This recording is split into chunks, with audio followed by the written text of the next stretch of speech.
Awesome. Hi, everyone. Welcome. Thank you so much for coming. Thank you to everyone who's tuning into the live stream. And indeed, anyone that ends up watching the recording of this live stream. We're happy you're here and happy you're tuning in. Before we just give a little plug to a conference that's coming up, just wanted to do a quick thanks to our sponsors. So Stellar Elements, previously known as Rome, is very kindly sponsoring the catering this evening. So thank you very much. Thanks, Katrina, for wrangling it all. And the Generator for hosting us here in this space. It's been really great. So I'm going to flick over and Tope's going to give you a little plug. Yes, hi. Thanks for coming, everyone. And I said to the room, there's going to be 12 people listening to the live stream, and there are exactly 12 people. I'm not even joking. So thank you to those 12 people. Before I hand it over to Chelsea and the panel, I just wanted to remind you, if you maybe you've seen it, all right, we're trying to push this message, but the first ever New Zealand-wide product conference is happening in September, which is it's a big moment, and early bird tickets are going to be finishing in a few days. I think July the 4th, or when those tickets run out. I think we're doing 100 tickets at early bird prices. So if you and the people in your company would like to go, now's the time to do it before you pay a little bit more, but you're still totally welcome. There's been some controversy about how we announce the speakers, so we're drip feeding you the speaker list. So I don't want to let anything out of the bag right now, but suffice to say, we do have two very well-known international speakers who you'll definitely have heard of one of them. A lot of us have met and heard of both of them, but they are super respected product voices. Both of them are actually from the United States, where a lot of product thinking comes from. So you get to hear those people talk, and then we have 6 amazing local speakers who are going to be talking as well, and they're going to bring their own energy and New Zealand flavour to what is a very New Zealand type conference. What's the location? The location is in Auckland, so unfortunately you need to get up to Auckland. And it's a 2-day event where the first day, if you just go to the first day, you get to see all the speakers and the international speakers and a couple of panels. And if you stick around for the next day, you can pay to go along to some workshops or hang around and network if you want to mingle with your fellow product people. So good to go. You don't want to miss the first one. Thank you. Perfect. Okay, so we're going to do some introductions. Then I'm gonna set the scene, and in true product fashion, we'll probably define a bit of in scope, out of scope for this conversation. We know AI can go quite wide and quite deep, so we'll sort of set the frame of where we're focusing today, and then we'll get into the heart of the discussion, and we'll definitely take some questions at the end as well. And thank you to everyone who submitted questions in the meetup, in the RSVP beforehand. That was super helpful. So we'll get to some of those as well. I've tried to put them throughout the discussion guide, and I think we'll answer some of the end as well. Perfect. Okay, so by way of introductions, I'll start with myself. I'm Chelsea Hillier. I'm a product person at Contact Energy, just over the street, and I'm going to be moderating the panel this evening. And I've never moderated a panel before, so I was very apprehensive to do this. But then when I started reading all the RSVPs coming in, I noticed that the vast majority of people that actually RSVP for this event also don't know much about AI, and they are product people that are curious and wanting to know how to use it more and get their feet wet. So that is going to be very much the frame of this evening. But we are in really great company with people that do know something about AI and people that you might consider to be AI fanatics. So tell us who you are, where do you work, and why AI is relevant to your workplace. Then I'll set the scene. We'll go forward. Cool. Thank you, Chelsea. Hi, everyone. My name is Katrina Harper. I'm a product manager at what was formerly Rome Digital, a digital consultancy that does like web and mobile experiences, and we have recently rebranded as Stellar Elements.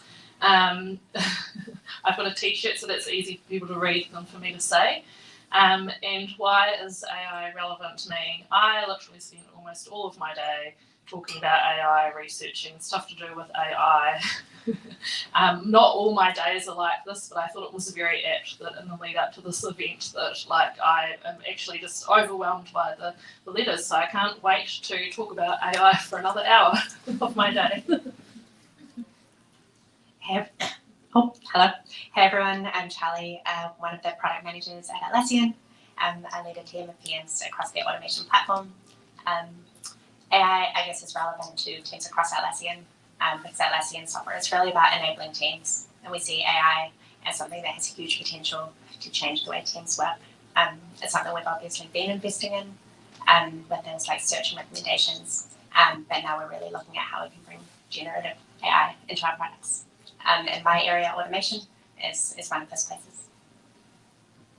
Thanks very much. I'm Owen, and that's me. I'm a technology leader that's been around Wellington for far too long. I'd have lots of grey hair if I had any hair.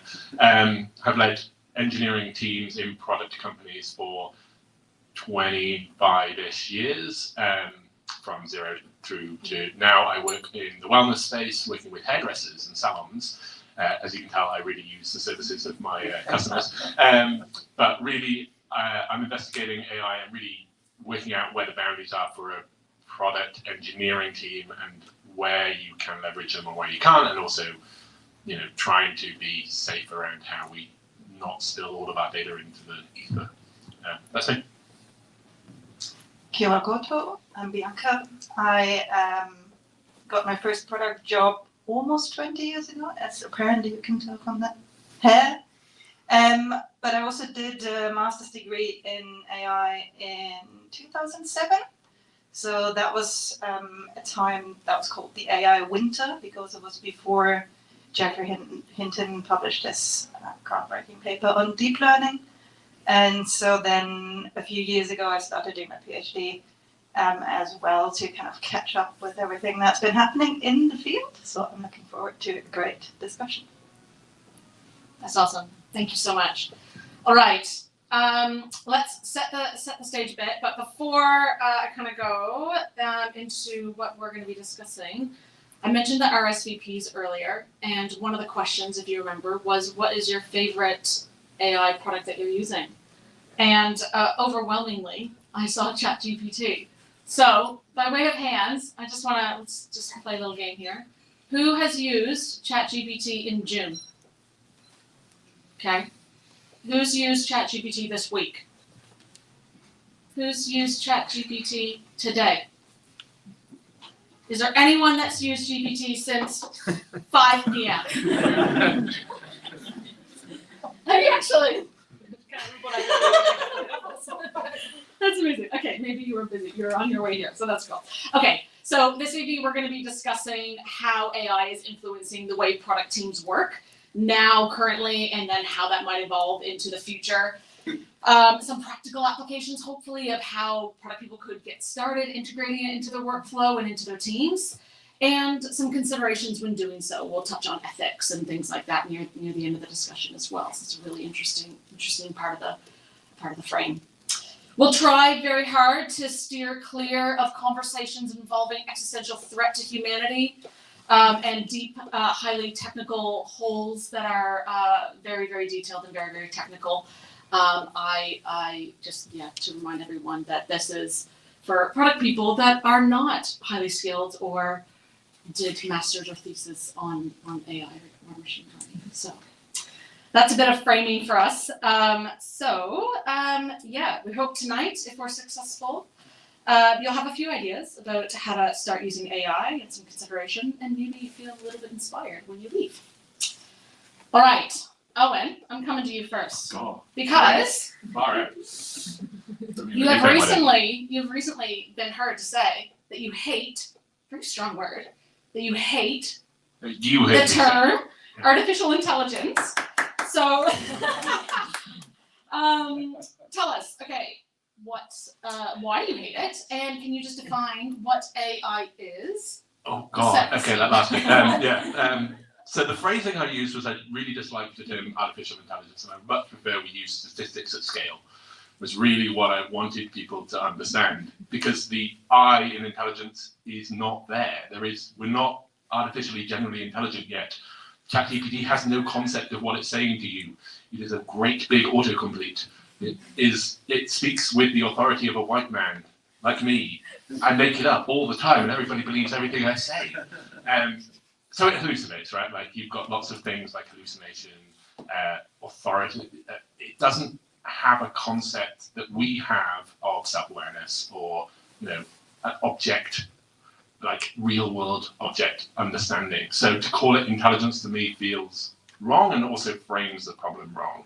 If you think about it as statistics, right? Like that's really what most of machine learning neural networks are doing. They're vast weighted algorithms that say what is most statistically likely to happen next, if you like. That's a gross generalization, but it's the way I like to frame it in my mind. And then you can go, okay, if you had all of the power of everything in the internet, then you know exactly what the internet would say next. And let's be fair, that's not necessarily the best answer in the world, is it? But that's essentially what ChatGPT is doing, right? Like it's going, okay, this is the context I've got, this is the most likely next token, next word. And if we think about it that way, then we're much less likely to try and project intelligence into these things, which is where they go a little bit wrong, right? The horror stories about, lawyers sending their briefs to judges with random links that don't actually exist to case law that doesn't actually exist because some AI has hallucinated that might exist, is statistically likely to exist. So that's what I mean by the fact that I don't like the term AI. I like AI as we're using it in terms of the outcomes. I mean, there's obviously ethical reasons why you want to dive into that deeper, and I will shut up in a sec. But AI itself is just weighted statistics. Most of AI that we're talking about. Anyway, is that fair? I'll reach out to somebody else who might actually know. No, I completely agree with what you said, and I just wanted to add as well with the term artificial intelligence, it implies that we understand human intelligence. We do not. So we cannot create an artificial intelligence before we have kind of cracked that bit of research. So I also much prefer to say machine learning, which machine learning for me, that's an engineering domain. That is clear, that is deterministic, that's defined. AI is very vague, very broad. It's kind of like an art. So let's bring it back to engineering and talk about what we understand. Okay. All right, so we've got a bit of a definition of an overview, of what we think about artificial intelligence and the term. We're going to divide the main conversation into 3 topics. So we're going to start with current influence, then we'll move on to future influence, and then we'll go to ethics. So about current influence on product management.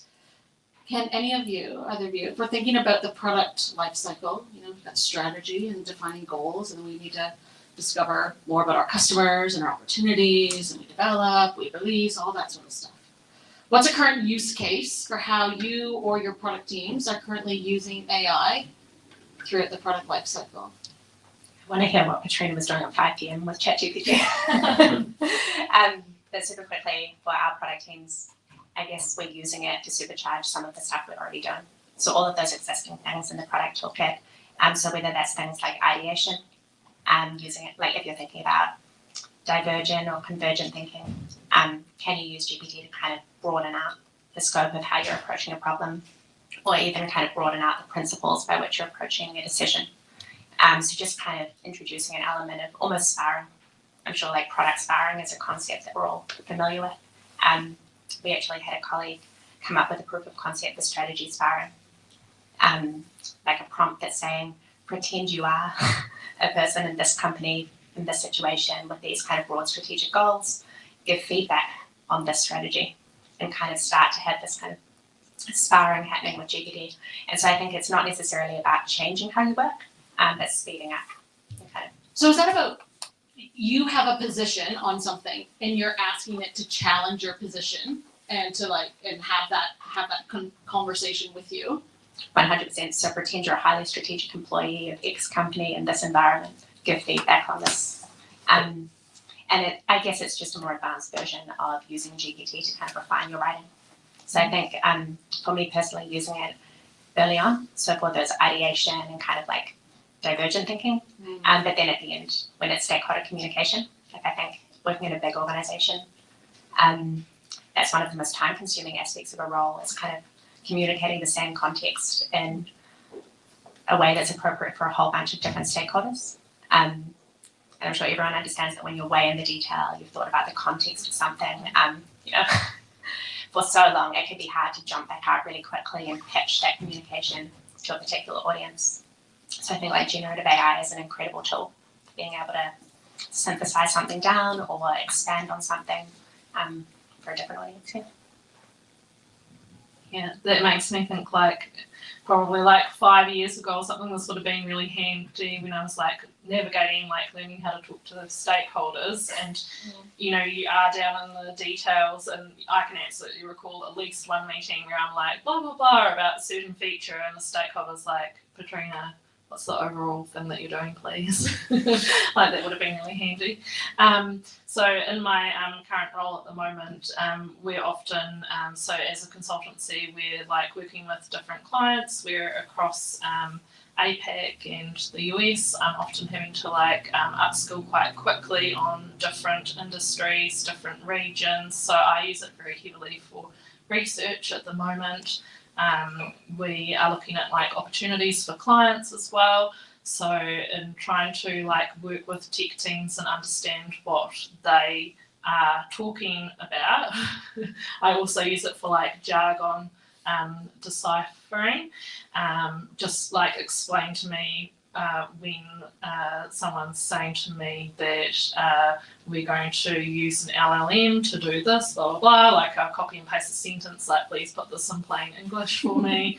I've used that for like all the other more techie terms. So I've asked about swag, YAML, like everything that and it's really good. And I've actually found it's quite good as well for just checking that you actually have a grasp on existing concepts, like API, which I've been familiar with for a long time, and sometimes you have these terms and you just like nod and smile, and I think product managers are really good at like getting the gist of stuff in the conversation and still very loosely understanding stuff. But I had a nice explanation where it was like an API is like a service counter at a shop, and a person goes up to the service counter and they place the order, and I was like, oh, okay, like I was on the right track, but this is like a much better visualization for me. Gotcha. So touch on strategy, understanding and getting more clarification, and also helping with stakeholder comms, understanding complex topics, simplifying into plain English. Are you referring to, Patrina, ChatGPT, or are you using other tools to help you do that sort of stuff? Today I was in a rush trying to research some stuff that I probably should have started 2 hours earlier and needed to do it in a much shorter time frame. So I road tested all three because I have recently ended my subscription with ChatGPT after it was making up too many things. It started talking about the US Department of Defense in one chat. I've had to remind the web browsing version that it is the web browsing version, and it apologises. And with New Zealand conversion rates, it's coming through at like $36 a month. It's a high price point for inaccuracy. So I had tested today ChatGPT, Bing, and Bard, because Bard has come in leaps and bounds since I started using this like in January. And I think Bard might be edging out my old favourite. Oh, okay. It is controversial. Oh, and in EverCommerce, how are you using AI throughout the product development process? Yeah, so I'm in engineering. I lead 50 or so engineers. We're really at that start of company-wide policy, and how do you, out of interest, do you mind if I ask the audience, like, how many people have company policies on using AI tools? Not that many of you in the crew. Like we're at that stage building those policies. So if you're asking me, are we actively allowing everybody to use it? No, because there's a whole bunch of problems where if I let anybody go out and use ChatGPT, they end up leaking a lot of IP into the world. We're working out policies of using things like Copilot, which is for software engineers. The trick is you change what the role of people who are using those tools are. So it's like, how do we embed things like prompt engineering into their world? So they're actually asking the right question and they're interrogating the response properly. That's kind of just what we're investigating and really diving into. It's not something we want to just go wholeheartedly into, because you want to put the intelligence has to come from somewhere, and it's not coming from the AI tool, sorry. So, you know, you have to insert that somewhere. You have to not believe everything at first brush. Everybody's experimenting. I'm not going to pretend that people aren't using it like on their own, but the whole goal is don't put company policy, don't put company stuff into things like ChatGPT. Please don't put anything secret from your company into ChatGPT, because it will then get trained for the next one. Was it Samsung? I can't remember which company it was that put all of their, that suddenly had all of their internal documents available through ChatGPT, which was fun. So yeah, that's the stage we're at. Having said that, a few generations ago, working with a company called AI, which was built on machine learning. So, you know, like the PAN engineering teams that have been at different stages of the AI journey. Yeah. I was being a bit cheeky putting my hand up there about policy because I work for myself, so I have my own rules about what I do and what I don't use. But I was going to just quickly expand on your point of most machine learnings being glorified statistics. And so if we look at that, most of us will have been using AI in some shape and form for many, many years. So it's in your analytics tools, it's in your advertising platforms, it's in your search algorithms, it's pretty much everywhere already. What is new is these commercialized large language models like ChatGPT. And I'm working as a product ops consultant at the moment. I don't do a lot of writing, so it's not much use for me in my product craft right now. Do any of you have any examples of using some sort of AI tool to help you in discovery? So understanding the customer, trying to define the problem, figuring out which opportunity would be the best one to chase. Does it have to be work related? I mean, no. Honestly, my favorite use of ChatGPT is Dungeons and Dragons right now. It's like I run a game every week, and it just gives me so much inspiration into those things. But yeah, that's sorry, I just had to throw that one in. So that's a no on the discovery then. That's discovery. Right. Yes. Okay. Right. Yeah. Charlie. Very similar to what Katrina mentioned, have definitely used it for competitor analysis or trying to understand like a really jargon-heavy landscape really quickly. So working in the automation space, that's obviously like low-code, no-code. There's a lot of kind of new categories of low-code, no-code tools popping up. So super useful to not necessarily do the research for you because there's the risk of hallucination, but to help kind of really quickly build out a framework by which you're kind of understanding your research, something as a starting point to understand the different categories. So I've definitely found it speeds that up. Love that term, hallucination. I didn't know that that was an actual technical term that is being used in the community. I think it is when, yeah, it does like hallucinate and make stuff up. And I did, before they hit the beta for plugins and stuff, I got it to like summarize something. I think it was to do with roadmaps actually, because I was doing a different like internal talk, and it totally made up like the whole thing about roadmaps and how they work. And I was like, I've read this before and I don't think it mentions some of these things. And I like pulled it out. I was like, oh, you mentioned this. I don't think this is in this PDF at all. And it was like, you're right, I'm sorry. That's, yeah, it's kind of scary, but yeah, for the, like, and I would say like for competitive research, it's amazing, like, you know, any kind of opportunity that you're looking at to be able to go like, you know, who's leading in this space, who are the competitors, what are any trends, and then I would add, like, click on all the links it gives you and make sure, like, read the actual news articles behind it and use those to, like, form your own opinions. But in terms of speed compared to Google, like, just being able to, like, in one sentence, you know, you get a response back that's very succinct instead of scrolling through Google after, you know, screen after screen. Like, that's so good. And then earlier this week, I used a UI tool just to quickly do a wireframe, and this tool did like have prototyping as well, and it was really good. I've never dabbled in that space outside of, you know, mocking something up quickly in Miro, and I had a very high fidelity design, which I'm quite proud of. I can't show you here tonight, but it was like great, and there was like just little prompts everywhere, like update the image, like add the little like magic wand icon, like update the image, suggest copy, and it was really good. The tool was called like UI Zid, so I think maybe you say it like wizard or, but also one of my favourite things was like the loading state when it was coming up, it had like a whole lot of little random bits of copy, and it had, you're a wizard now, Harry. Okay, so when I remember watching this video of maybe a couple months ago, and there was this guy that was promoting GPT-4, and he was drawing a hand sketch of a wireframe. Didn't even see this, and then he took a picture, he uploaded it, and then it turned it into a website. I think it was like a joke website or something like that.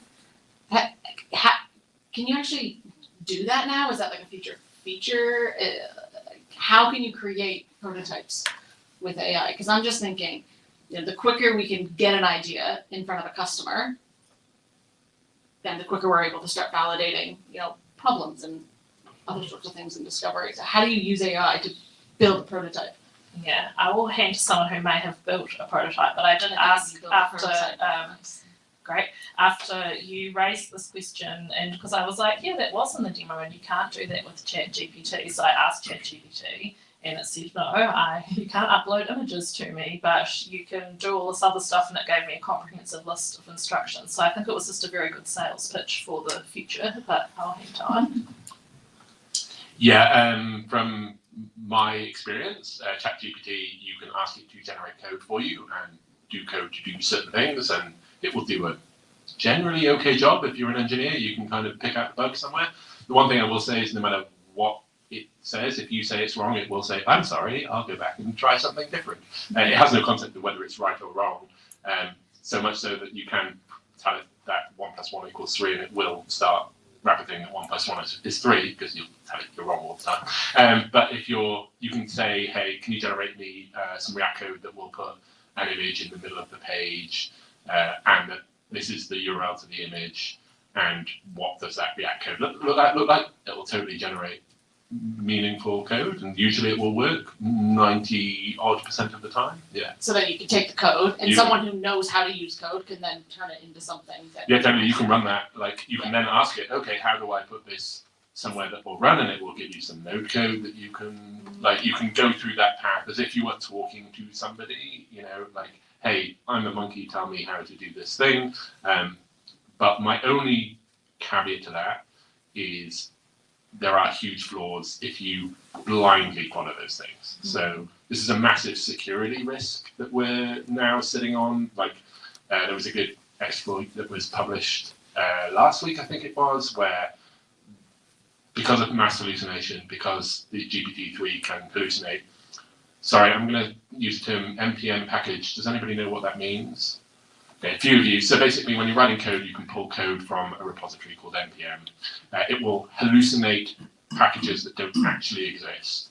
And if you're a hacker, you can find out which packages it's making up. You can publish your random package into that URL. And if you blindly use the code, you're now pulling down a malicious package that you never knew was malicious. So it's these are cool vectors. Like I'm like, wow, that's fun. But it's just the next form of phishing, right? Like it's the next form of social engineering. So my only guidance is please don't just copy that and put it into production. Have somebody behind it who actually knows what this code says. It's great for prototypes. Great for like showing off. Like can you get to run? So it is possible. You can generate prototypes to help us potentially get to market or validate problems or understand our customers more.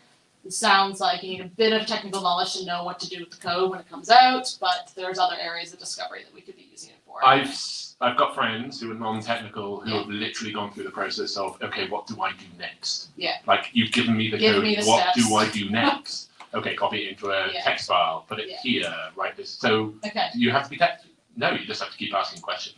Right, asking the right questions. Okay, so we've talked a little bit about the current influence. Let's go to the future, okay? Let's not get existential here. But do you think AI will augment or replace product management?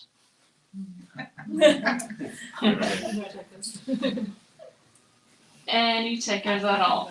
I mean, this is a hot topic. There's so many people that have opinions on this online, and you just look on LinkedIn, and people are throwing their opinions everywhere about it. So I think it's valid. Yeah, The people want to know, what does the future hold for product management?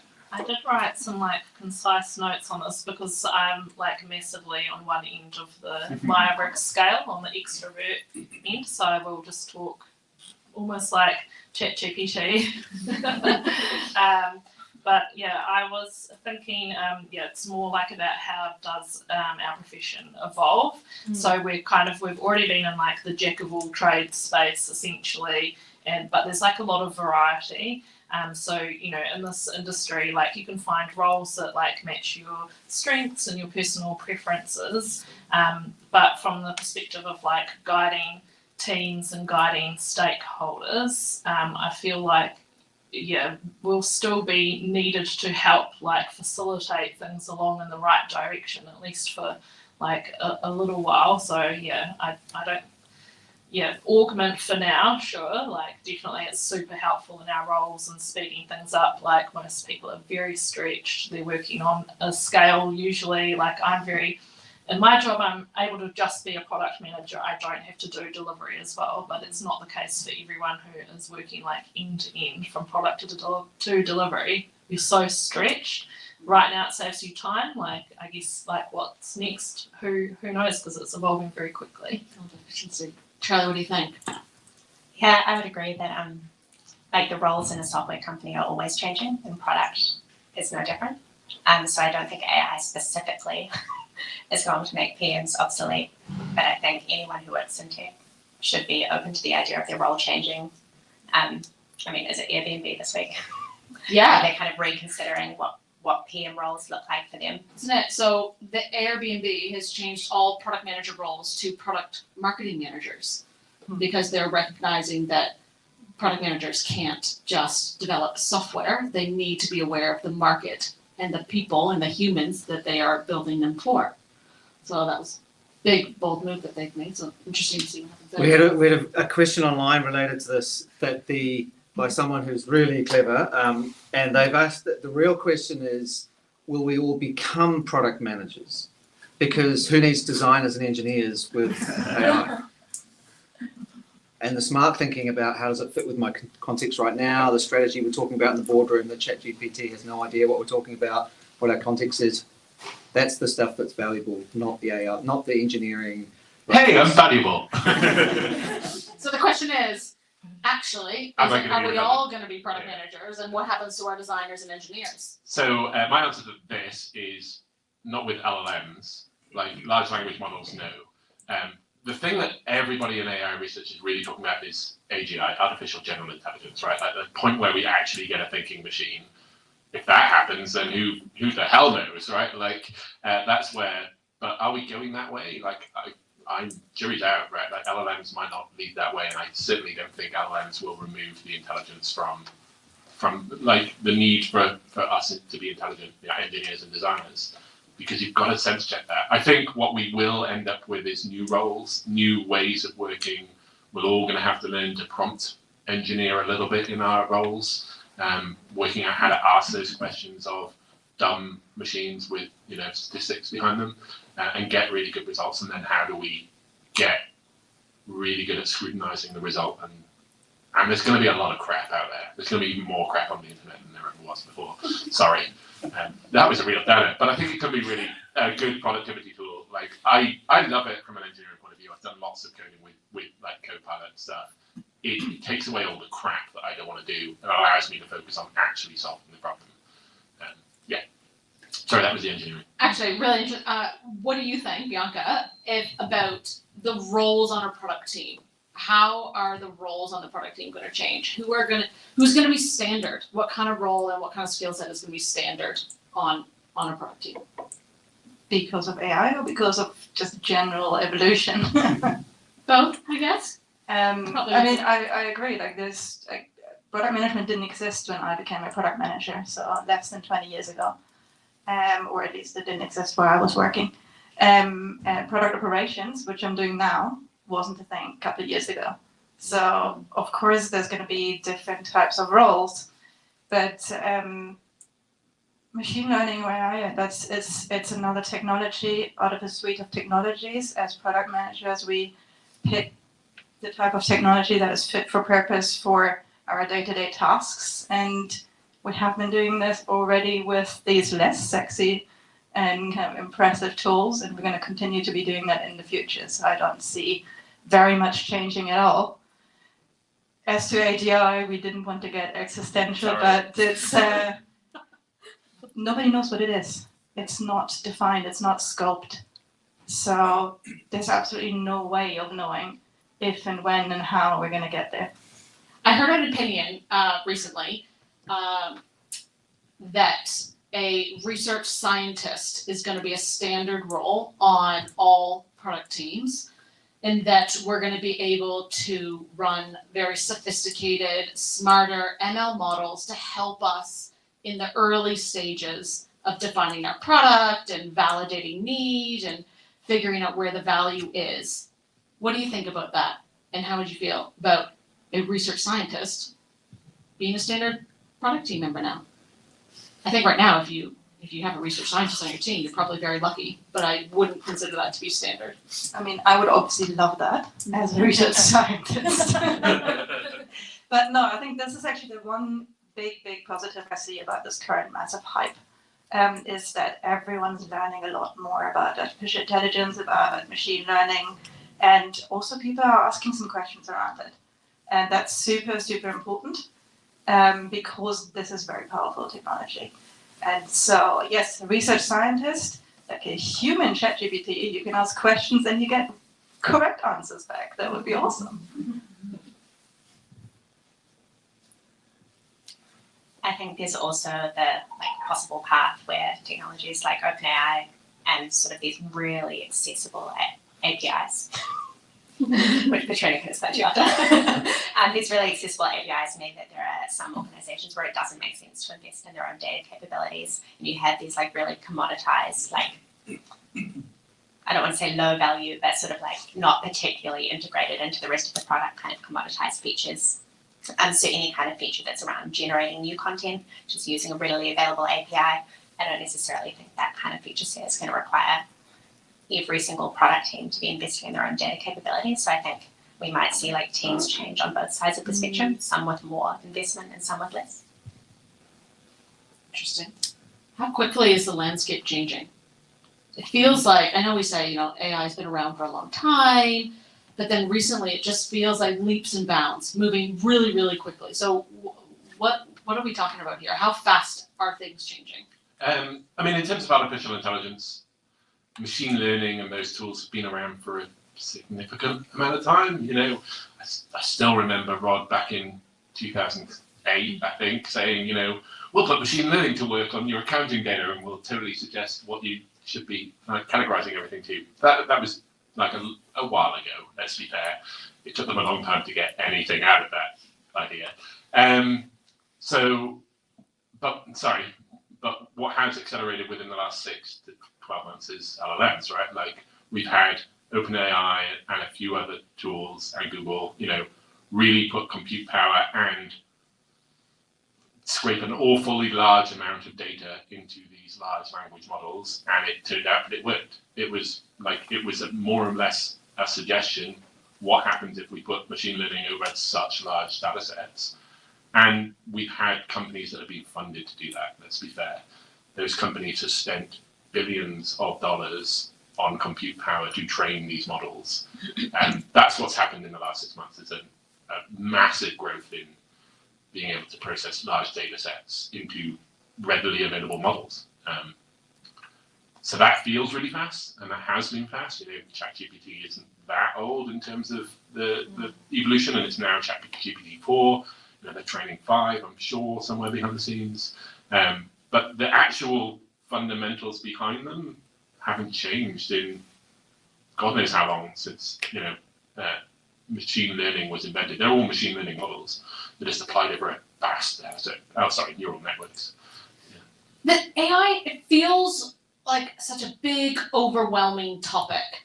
And talking to product managers and hearing product managers speak and put their opinion online, I feel like this sense of overwhelm has bred a bit of fear. Fear, not only just from the ethics side, but it's moving so fast. How do I keep up? What's going to happen? What if I can't learn it fast enough? Like, how do I the 80-20 rule, everything with AI, so I can just get 80% of it with only 20% of the data, you know? How can we keep up? You know, what would be your advice for product managers and product teams to kind of wrap their head around keeping up with where it's going? I was just going to say the research that my own research, the science that my research is based on, is from the 18th century. So it's been really around for quite some time. And there hasn't been these kind of breakthroughs scientifically with GPT. What has happened, what has accelerated is the commercialization of it. And that's a sales strategy. And as product people, we should be able to see through these sales strategies a little bit better. And I think that's where the fear comes from, because it's a sales strategy for us to feel like we're overwhelmed and we can't keep up and we have to use all of these tools because they want to sell them to us. So it's obviously a big field and it's difficult if you're not from a technical background to even get started. Thankfully, there are more and more kind of science communicator type of people who help us do that. Probably don't use ChatGPT to try and understand AI, but so I think with this attention and all the hype, the benefit is that we're getting more and more very smart people try and help us understand it as well. It feels like every product we see now online is they're launching their new AI feature. You know, they're doing this, they're doing this. Oh my gosh, we're in the AI game. And if you're a product manager of a product that's not building an AI feature, then I think that's also an angle of fear. It's like, oh, well, I'm responsible for the success of this product. Am I moving fast enough? Is my vision ambitious enough? I mean, one statement that I will always come back to is, what problem are you trying to solve, right? Like, what are you trying to solve for your customers? Then work out what is the right tool to solve that problem, right? Like, it's a Are hammer. we chasing shiny things? Like, stop thinking everything's a nail, you know? It's classic. If all you've got is a hammer, that's what you think you're going to apply it to. If you're all about AI, you're like, what can I use AI for? It's like, what problem are you trying to solve? Well, you should help non-technical people understand the problems it can solve, so that PMs can do it that way rather than just play with AI. If you understand the customer or business problem you're trying to solve, you can pose that to ChatGPT and ask for ideas on how GPT can add value to that problem space. Like, GPT can definitely help with ideation, but agree you need to start with the problem. And I think when you're looking at the marketplace of all the products, like competitors that are releasing features, a lot of them are upending like the rapidly becoming commoditized, like features that have a lot of similarity where to the end user there's probably not a big difference, like which tool they're in when they're using that feature. You mentioned kind of some of the different options that are almost interchangeable from your perspective. So I think where it's going to take a lot longer for PMs across the board to be rolling stuff out is where it's more value added. So where they're actually like augmenting what these LLMs and this kind of new technology can do with data from their own product. And so I think that's a much harder and more interesting problem to solve. So as product managers, we need to maybe just slow down a little bit and not just chase AI to solve all our problems. Make sure we're solving the right problems. And if AI could help solve that problem in a very intelligent way, great. But that doesn't mean it's a solution for every customer problem. That's what I'm hearing here. So in terms of your question, like, what could AI actually help with? Well, it comes back to my definition of AI, it's statistics, right? Like, what in your product is statistically useful to your team, right? Like, what do they do a lot of? All of your customers tend to do this thing. Well, that's great for AI to guide them through that thing, you know, give them the right answer. Or all of these words tend to be in this ballpark domain. That's where kind of artificial intelligence, well, ML is really tied to, right? Is, you know, big data sets or some data sets that are repetitive and you can pull out statistics from them. I would argue that there aren't that many problems that you should be worried about applying ML to straight away, you know, or AI to.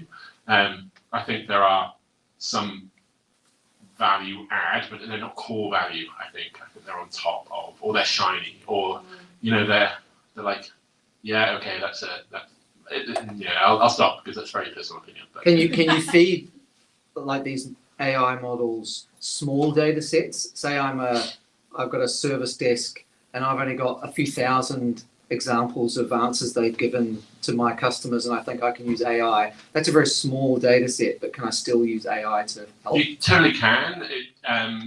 Not necessarily feeding it to an existing model, but you can apply, like Azure has ways that you can plug in your own model to ChatGPT or other models as well, and you can tie them together.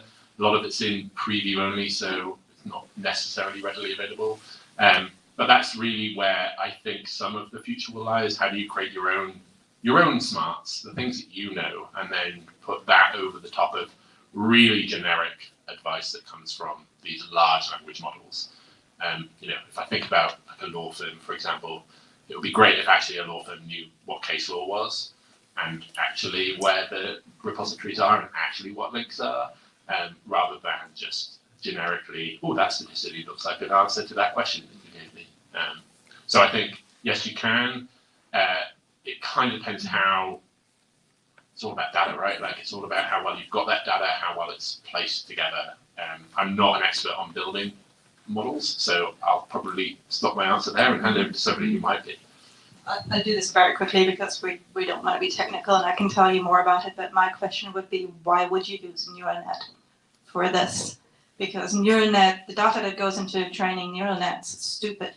But if it's your own data, you know a lot of stuff. You have contextual knowledge. Oh, it's And you'd want to responsiveness use customer. that. It's like I don't need to hire 100 people. I hire 2 people. That's why people want to do it. But yeah, it's coming back to the fit for purpose point, and neural net is not the right solution for that problem.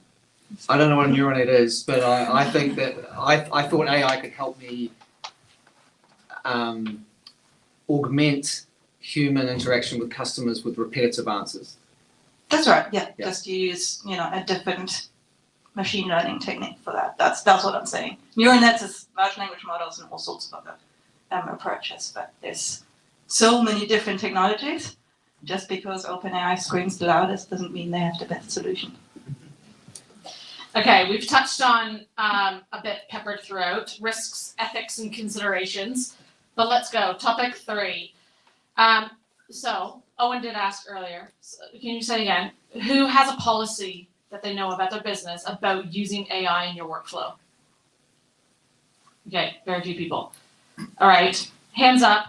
Who, regardless of if you have a policy or not, who feels that you should disclose to your boss if you're using AI to help you do your job? Interesting. Does anyone want to give an opinion on that? Why you think you should tell your boss that you've used AI to help you do this? I feel like reframe it, and I feel like something to be proud of. Like, I'm using these tools. Like, I definitely think it's important if your company policy is don't use AI, then definitely tell it. But maybe also don't use the AI tool. But I feel like if you're using AI and it's making you more productive or it's making your work better, then why not tell them? Like, I think it's cool. Right. So tell them why not. It's showing that I'm, trying to be the most efficient, the most productive that I can be.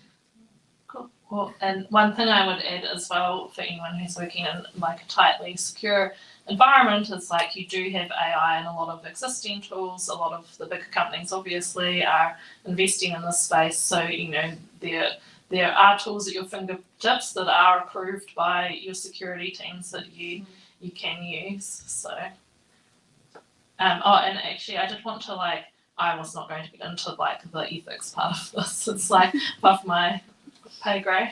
But I did kind of want to say that, the buzz right now is about generative AI, and OpenAI have done a really big push. They've released a learning model into the public's hands, which is not what it was previously. And so I've been on discussions today. I was going to say, as product people, still lean on your tech teams and stuff, because I was in a lot of discussions today, and it's I got ChatGPT to explain what AI was as an analogy. So this is another good thing, like how can I explain something? So it was saying like AI as a classroom. The classroom has been, as a school, sorry, and has been around for a long time, and there's different bits of the school, different methodologies, different teachers, different ways of learning. Way down in the like fancy sexy space now is ChatGPT and Bard and all of those things, but that is generative AI. That's explained it as the pupil who has taken the learnings and now can generate content from the learnings, much in the same way as a student gets the information from the teacher and then can write an essay. It's repeating back what it has learned. So I think that's quite helpful. And in discussing with tech teams, they can be like, well, actually, no, here we use a rules engine. That's nothing new. Here we're using, this is machine learning. This is natural language processing. Like you mentioned before, Tokes, about like the amount of data, like 3,000 bits of data. Like that's actually quite a lot still, because I remember being in a discussion last year with a data scientist about a very small amount of data. I had 200 responses, and he said, oh, like that's just enough for natural language processing. I can generate you a few insights from this data. So yeah, I think definitely still work with your tech teams to understand, it's not necessarily like generative AI, it could be a different aspect of AI. Just a quick perspective on the previous question. I guess I wanted to give the counter. Wait. I'm going to come with the microphone so that your voice can be heard to the internet. Hello, internet. Thanks, Ed. So I wanted to give a different perspective as well, like why I don't tell my boss that I'm using ChatGPT or whatever alternative email tool. To me, it's like, do I tell my boss if I'm going to search Google on something, or I've Googled something and now, the important part is that we complete the job and it's just another tool, and it doesn't need to be highlighted, I think, that, oh, there's this tool. I think organizations are really scared about it because they don't understand it. And so that's why we have all these policies like, oh, don't use it at all, even though it's actually incredibly foolish because you're killing a huge amount of productivity that, your staff could get out of it. But yeah, that's kind of my perspective. So I don't tell my boss about it. I'm pretty sure he knows anyway. And I know, in certainly where I work, a lot of people have have it on their phone, or they have a secondary computer just to make sure that they don't enter like confidential or client information or anything like that, which obviously you shouldn't do, which is generally what kind of all of these policies are about. And so if you copied in your company strategy and said, can you refine this so I can communicate it better to my team, the company would be okay about that? Definitely not. And generally that's why every company should have a policy about that. Just to clarify, Yeah. Atlassian is lucky enough to have their own internal instance where data isn't shared outside. So we're only able to access that instance through the VPN. And so we're lucky enough to be able to interact with GPT and put proprietary company data into that within that kind of walled environment. Would definitely encourage anyone on their own personal device to not be sharing There's a lot insider of info. there's a lot of discussion around how to make sort of ChatGPT equivalent solutions available on like in your own environments, so that you don't have to go and submit it out over the internet. And so using models that are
probably covered a lot of the tools and rules already. Yeah, I think so. If Maybe. you could lose your job or it would look bad in a newspaper if it was published, don't put it into ChatGPT or anything like that. That would be my main rule. But also, like I would say, there's just a rule about like learning about the space, learn about what it is, what it means for you, like ask questions, subscribe to newsletters. I'm on a couple of good newsletters at the moment that are very informative about AI, the rundown and prompts daily. I can't decide which one I'll unsubscribe from at the moment. So I'm a bit of a declutterer, but like, yeah, my rule would be just like keep learning about the space and to ask the AI questions about it. Just don't believe it necessarily. It's very persuasive though. I've got one more audience question. Can we do one more audience question? Yeah, let's do it. Because I was just going to go to questions anyway.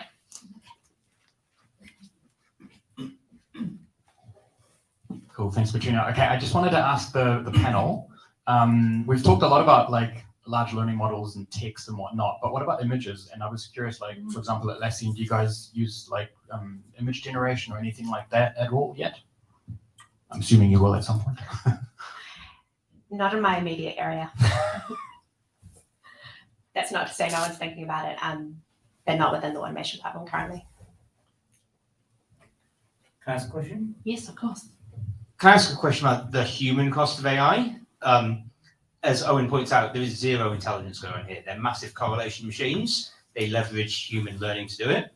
I don't know if anybody read the Verge expose that came out this week. They dropped like an 8,000 word massive article on effectively what are digital sweatshops in the poorest parts of Africa, the poorest parts of Asia, where people are getting paid cents, maybe $1 an hour if they're lucky, to go through and tag things like, where are the clothes in this image, etc. Like there is a massive human cost that we're just completely ignoring here because the intelligence comes from somewhere. It doesn't come from silicon, it comes from the stuff inside people's heads. And that is largely being paid by people who are not in rich, white, middle-class countries. Yeah, I didn't want to go into the existential dread part of it. So yeah, you're right. Like the tagging is really what those training is built on, right? Like it knows what's in certain images, so you can train the machine learning model to pick it up because you know what it should be outputting, so you can get those weightings. There's a belief amongst some that eventually AI will generate its own tagging and then it'll train itself. I don't think I believe that. That's a big stretch. It's a problem we have to solve, and I don't know who's on solving it, if I'm being honest. Yeah, you should all be aware. I think that's the biggest one. I agree. And then there's also the environmental cost that is impacting all of us. So there's a lot of really, really, really big problems associated with the technology. Do we have time for one more question while I'm out being a roving reporter? Sure, let's do it. Anyone else have a question they want to ask? All right, first hand up.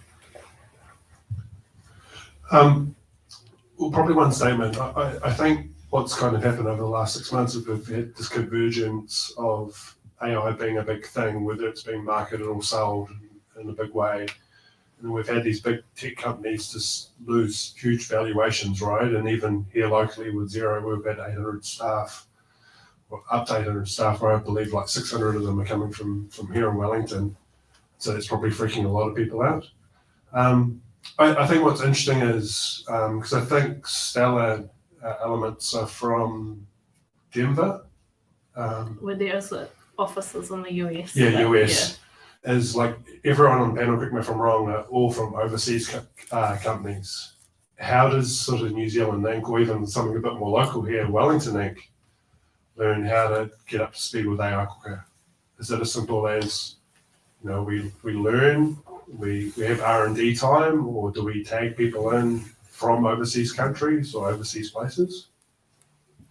I mean, the only thing I would say is that the people I work with who are not based in New Zealand are no further advanced, like in most product companies, right? Like you're at exactly the same stage that most people in most product companies are. So you've got just as many opportunities. Most people are not in Silicon Valley. You might not believe it working in tech companies, like most people are elsewhere and they have as much problem getting to grips with this stuff as anybody else. the tools are available, the knowledge is available. We're very good at publishing stuff. I'm grateful to people like The Verge who are publishing those kind of expert days because it does make us sit back and think, right? I didn't really have that concept of. I was explaining to these guys when I was meeting earlier on in the week. AI is now being polluted by AI, right? Like machine learning models that are being trained on the internet, and now a percentage of that is AI-generated content and its referral, right? This is all because I read it. It's not because it's like it was in. It becomes the echo chamber itself. Yeah. I mean, an interesting analogy. I like pulling this one out because it sounds like I know what I'm talking about, but they'll roll their eyes. Pre-atomic steel. Do you know what that means? So you can't build a Geiger counter from steel that was produced after the first atomic bomb went off because it's all been polluted by atomic weapons. We can now no longer build AI models or MML models that aren't polluted by AI. So it's just an interesting kind of. These things are just evolving very, very quickly and changing very, very quickly. But they're published. They're out there. You can understand it. So I think it's just get interested in it would be my answer. Find that time to go and try out some of these tools. Don't do it with with private information. I find fun projects to go and experiment with some of this stuff. I joked about Dungeons and Dragons, but it's actually probably my biggest use case right now. I go into Midjourney and go, hey, generate me some images to give me some inspiration for this thing. I like to understand what these tools are doing so that I can, if I have a problem, that then I can go, oh, that would be a really good solve for this, and I know to apply it. That would be my guidance. It's always get curious, always stay curious, because we can't stop. Our whole industry is highly evolving, but you're no further behind. That would be my only input. We're going to wrap up soon, but let's have a high note. I want to know, what's your favorite non-work use case for AI?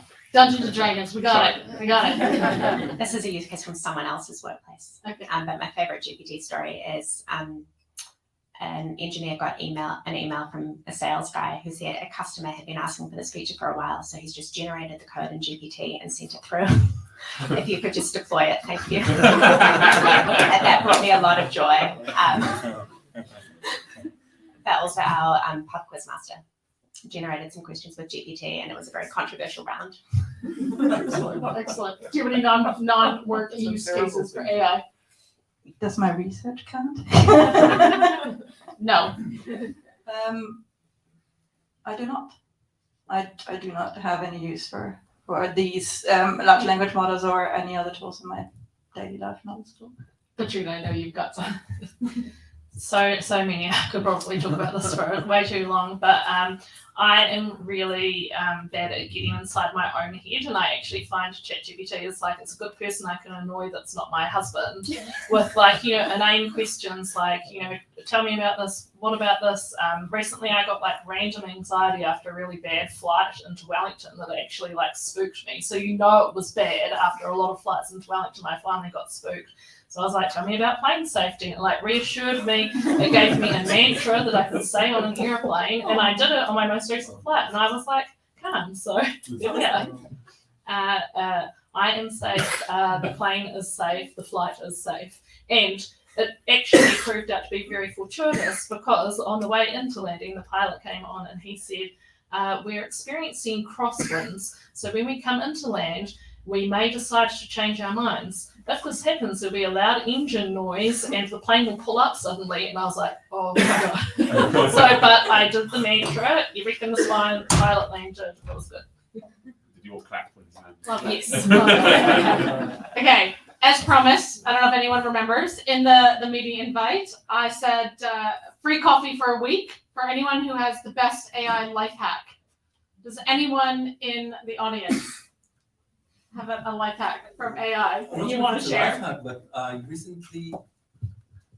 recently been made redundant. So now I'm looking for my next job. And I watched this YouTube video on how to make your LinkedIn profile super attractive to recruiters. And one of the tips was that you need to have a big smile with lots of teeth. And I was in no mood for smiling at the moment. And so I just used some AI tool. Impressive. It's looking good. So.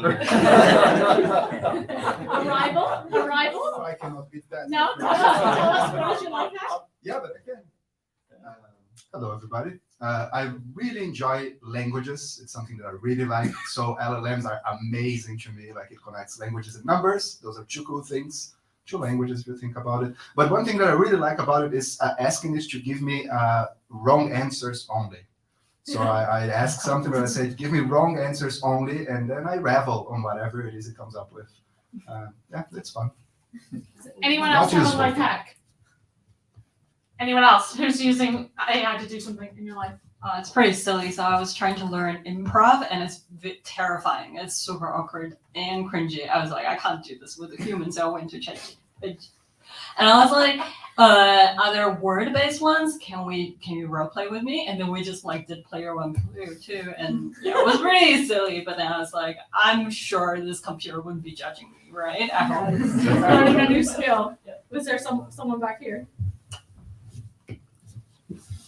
So I use it for creativity. Mm-hmm. I'm a very uncreative person, and I found it to be one thing that like ChatGPT and all of these GPU models are very good at is, I mean, even the hallucinations are actually a form of creativity, right? Which is quite bizarre. So it can actually be all sorts of fascinating, creative things that come out of just these hallucinations themselves. But I use it for naming pretty much anything. If I'm giving a meetup talk, then I need a name for it. So I type into ChatGPT, give me a name for this meetup. I was hosting a meetup yesterday, and the speaker couldn't think of a good name, so I asked ChatGPT for a name, well, like 10 names, and sent him one I liked the best, and he ended up using it and said, oh, Seb gave me this name, which maybe I should have attributed that I got it from ChatGPT, but it's like, Seb proposed this talk, you know? I was like, not really. But yeah, creativity, I think, is the big one. Nice. All right. I'm going to give you a week of free coffee.